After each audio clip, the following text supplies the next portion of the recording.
인공지능을 둘러싼 글로벌 경쟁, 이 거대한 게임의 판을 한번 제대로 들여다보겠습니다. 이건 그냥 기술 경쟁이 아니에요. 막대한 돈과 국가의 자존심, 그리고 미래의 주도권을 건 한판 승부죠. 자, 지금부터 그 속으로 깊숙이 들어가 보겠습니다. 요즘 AI 이야기 나오면 분위기가 정말 극과 극이죠. 한쪽에선 이러다 내 일자리 뺏기는 거 아니야? 하는 두려움이 있고요. 다른 한쪽에선 또 엄청난 기회가 열릴 거라는 기대감이 막 부딪히고 있습니다. 지금 보시는 이 인용문이 바로 그 얘기를 하는 겁니다. 이 팽팽한 긴장감, 이게 바로 오늘 우리가 파고들 이야기의 핵심이에요. 그럼 이 AI를 둘러싼 이야기의 본질은 뭘까요?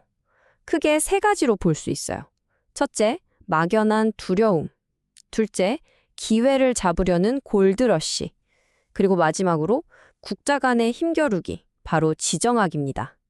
여러분은 이 중에서 어떤 이야기가 AI의 미래를 가장 잘 설명한다고 생각하시나요? 자, 이제 판을 좀 더 크게 보겠습니다. 바로 지정학적 경쟁의 무대죠.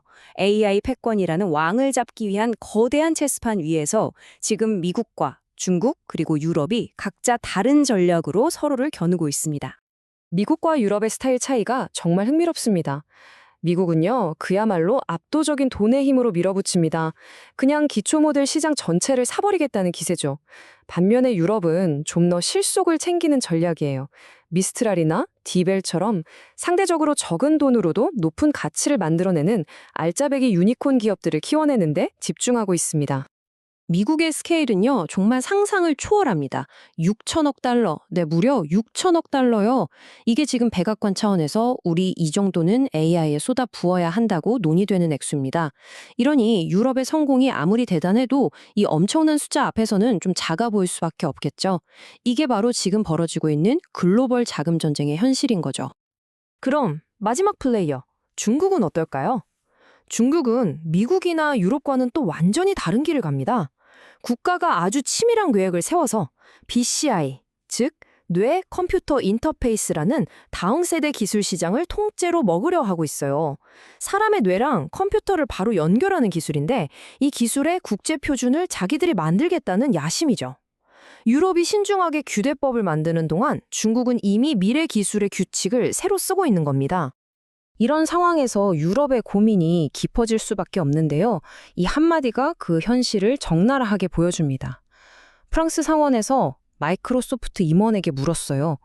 미국 클라우드에 있는 유럽 데이터를 미국 정부로부터 지켜줄 수 있습니까? 대답은 뭐였을까요? 보장할 수 없습니다. 였어요. 유럽의 디지털 주권이 얼마나 허무하게 흔들릴 수 있는지를 보여주는 장면이죠. 자, 그럼 이제 국가 간의 경쟁 구도에서 한 발 더 들어가서 기술 혁신 자체의 두 가지의 다른 방식을 좀 볼게요.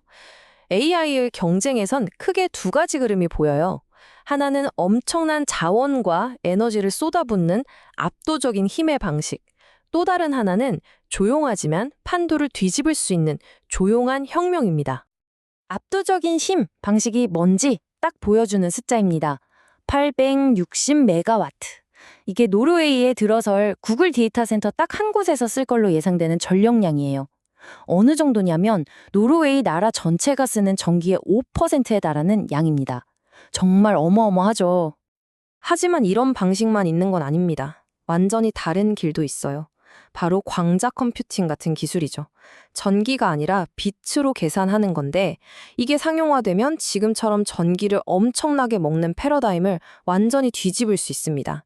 어쩌면 유럽의 게임 체인저가 될 수도 있는 기술이죠. 유럽의 조용한 혁명이 어떤 건지 가장 잘 보여주는 사례가 바로 여기 함부르크의 의료기술 분야입니다. 이들의 슬로건이 쇼룸이 아닌 작업장이에요. 겉으로 화려하게 보여주는 것보다 병원에서 진짜 필요한 문제를 푸는데 집중하겠다는 거죠. 투자자들한테 잘 보이려는 혁신이 아니라 현장의 필요가 이끄는 혁신. 당장은 시끄럽지 않아도 훨씬 더 단단하고 지속 가능한 방식일 수 있습니다. 지금까지 거대한 기술과 국가 이야기를 했다면 이제는 우리 자신, 즉 개인과 조직의 이야기로 초점을 옮겨보겠습니다. AI가 만들어낸 이 완전히 새로운 현실에 우리는 과연 어떻게 적응해야 할까요? 독일의 한 칼럼니스트가 낡은 시스템이 AI라는 새 현실 앞에서 어떻게 삐걱거리는지를 아주 재밌게 꼬집었어요. 독일 학교를 또받치는 세 개의 기둥이 뭐냐? 바로 두려움, 불평, 그리고 하는 척 신용이랍니다. 이게 비단 독일 학교만의 이야기일까요? AI라는 거대한 변화 앞에서 우리가 마주한 낡은 시스템의 모습을 상징적으로 보여주는 것 같습니다. 그래서 던져지는 질문은 바로 이겁니다. 이 강력한 기술의 등장이 과연 수십 년간 끄덕없던 교육 같은 낡은 시스템들을 마침내 변화시킬 수 있을까? AI는 더 이상 미룰 수 없는 숙제를 우리 눈앞에 던져놓은 셈이죠. 그럼 리더들은 또 우리 조직들은 이 변화의 파도를 어떻게 타야 할까요? 여기 7가지 단계가 구체적인 길을 보여줍니다. 이건 단순히 새 기술을 도입하는 문제가 아니에요. 미래를 내다보는 눈을 키우고 조직의 구조 자체를 바꾸고 AI를 일시적인 프로젝트가 아니라 우리 조직의 핵심 자원으로 다뤄야 한다는 겁니다. 한마디로 조직의 체질 자체를 바꾸라는 거죠. 자, 이제 슬슬 마무리할 시간입니다. 이 모든 경쟁의 끝에서 AI 시대의 진정한 승자는 누가 될까요? 그건 단순히 기술을 가장 먼저 개발하는 사람이 아닐 겁니다. 바로 미래의 표준과 규칙을 만드는 자가 되겠죠. 규칙을 쓰는 자가 승리한다는 말, 바로 이 타임라인을 보면 그 의미가 피부로 와닿습니다. 중국의 BCI 로드맵인데요. 보세요. 얼마나 구체적이고 또 무섭게 계획을 실행하고 있는지 알 수 있습니다. 이들은 지금 인간과 컴퓨터가 소통하는 방식, 즉 미래 사회의 가장 기본적인 규칙을 자신들의 손으로 쓰기 위해 한 걸음 한 걸음 나아가고 있습니다. 자, 거대한 AI 게임의 판이 짜이고 있습니다. 미국, 중국, 유럽이 각자의 방식으로 미래라는 그림을 그리고 있죠. 이제 질문은 우리에게 돌아옵니다. 이 새로운 시대의 문턱에서 당신은 어떤 역할로 또 어떤 전략으로 이 게임에 참여하시겠습니까? 구경꾼으로 남을 건가요? 아니면 플레이어가 되실 건가요? Like the stars